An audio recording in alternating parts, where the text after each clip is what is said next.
अगर आप भी चाहते हैं SPG म्यूजिक एंटरटेनमेंट का वीडियो सबसे पहले आप तक पहुंचे, तो लाल बटन को दबाकर चैनल को सब्सक्राइब करें और साथ में बेल आइकन को दबाना ना भूलें।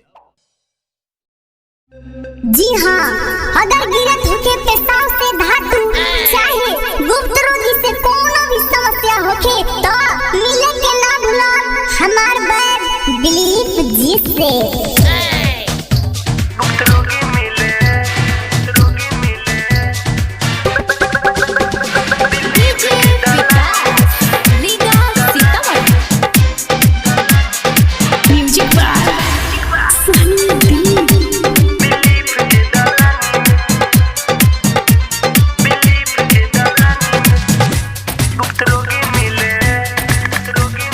जेकरा बानो टेम्परेचर 16 के जवानी में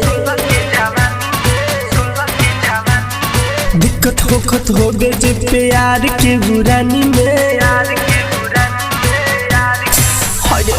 जेकरा बानो टेम्परेचर 16 के जवानी में दिक्कत होखत हो गए जे प्यार के बुरानी में गुप्त रोगी मिले याके दिलीप के दलानी में गुप्त रोगी मिले याके दिलीप के दलानी में गुप्त रोगी मिले याके दिलीप के दलानी में। आ जाई तो एक बार सेवा के मौका अवश्य दी।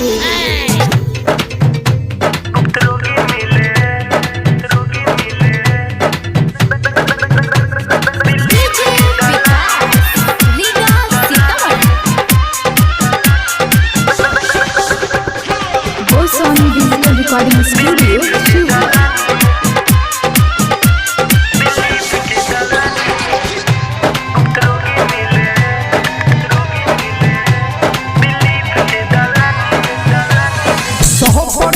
बहावे गारंटी के इलाज एक दिन में तोहके बना दे मुरनबा 100% बहावे गारंटी के इलाज एक दिन में तोहके बना दे मुरनबा। लागता बेलाज जदी आके कह कानी में लागता बेलाज जदी आके कह कानी में गुप्त रोगी मिले आके दिलीप के दलानी में गुप्त रोगी मिले आके दिलीप के दलानी में गुप्त रोगी मिले आके दिलीप के दलानी में। काहे भौजी, अरे तोरो कोनो दिक्कत बका? ना गलती से निकल गई हो, लइका समझ के माफ कर दो।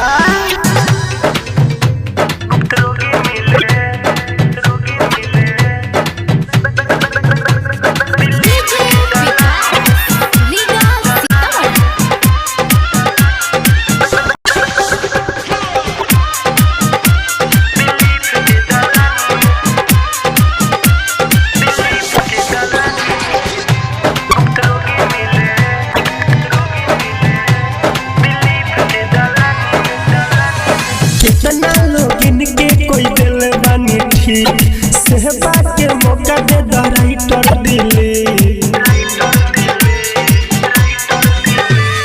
कितना लोग इनके कोई दिल बानी ठीक सेहबा के मौका दे राइटर दिले।